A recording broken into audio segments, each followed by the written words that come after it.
بسم اللہ الرحمن الرحیم بسم اللہ الرحمن الرحیم انا اعطیناک الکوثر فصل لربک وانحر ان شانئک هو الابتر۔ سورہ مبارکہ کوثر قرآن مجید کا سب سے چھوٹا سورہ، مگر یہ کس نے کہہ دیا کہ جو چھوٹا سورہ ہوگا اس کا پیغام بھی چھوٹا ہوگا؟ سورہ بقرہ قرآن کا سب سے بڑا سورہ ہے، سورہ کوثر قرآن کا سب سے چھوٹا سورہ ہے، مگر جو چھوٹا سورہ ہے وہی قرآن کی حفاظت کا سب سے بڑا سامان ہے۔ پروردگار عالم نے اسلام کی حفاظت سورہ کوثر سے کی ہے۔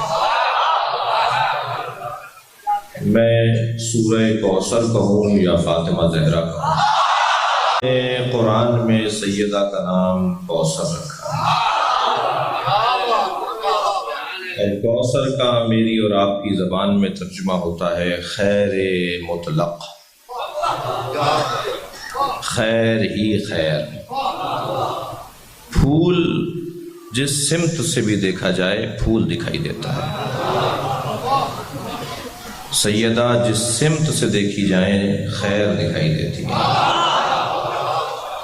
وہ اپنے بابا کی نگاہوں سے دیکھی جائیں تو خیر، وہ اپنے شوہر کی نگاہوں سے دیکھی جائیں تو خیر، وہ اپنے بچوں کی نگاہوں سے دیکھی جائیں تو خیر، وہ امت کی نگاہوں سے دیکھی جائیں تو خیر، وہ موالیوں کی نگاہوں سے دیکھی جائے تو خیر۔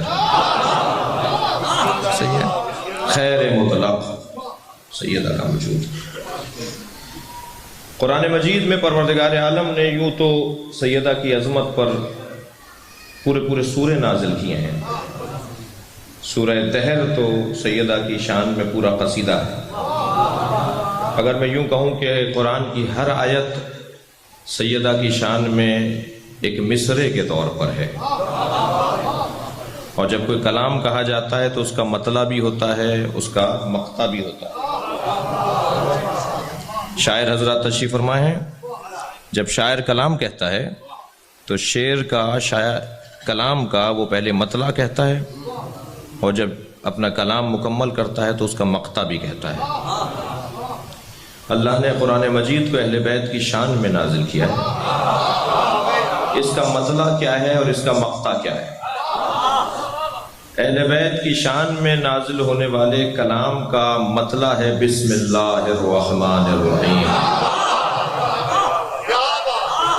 جس کی آغاز بے سے ہے اور بے کے نیچے ایک نقطہ ہے۔ اللہ نے جب اس شان میں قصیدے کو مکمل کیا تو اس کا ایک مقطع ہے، اور اس مقطع کو کہتے ہیں سورہ کوثر۔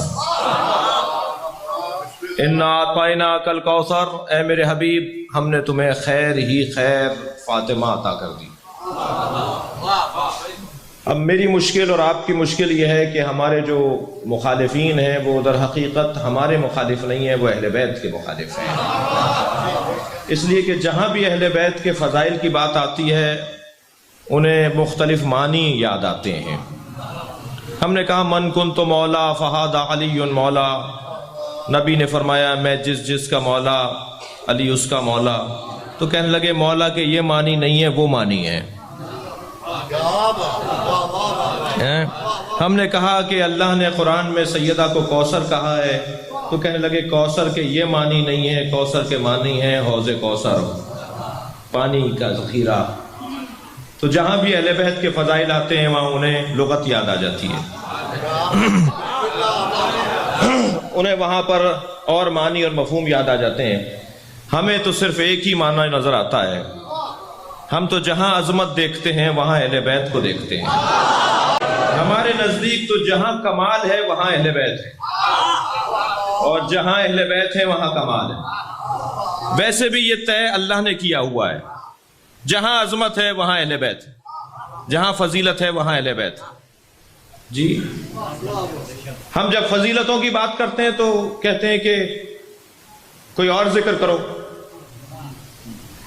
ہم نے کہا صاحب خیبر مولا علی نے فتح کیا، کہنے لگے اتفاقاً ہو گیا۔ ہم نے کہا خندق سرکار مولا علی نے فتح کیا. کہنے لگے وہ اس وجہ سے اور اس وجہ سے ہوا تھا، بہرحال اتفاقاً ہو گیا. ہم نے کہا سیدہ سے مولا علی کی شادی ہوئی. کہنے لگے اتفاقاً ہو گیا. مولا علی خانہ کعبہ میں پیدا ہوئے، بی بی چلی گئی تھی، اتفاقاً ہو گیا.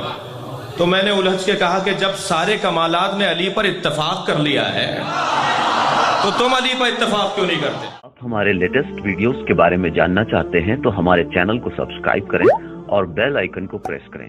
شکریہ.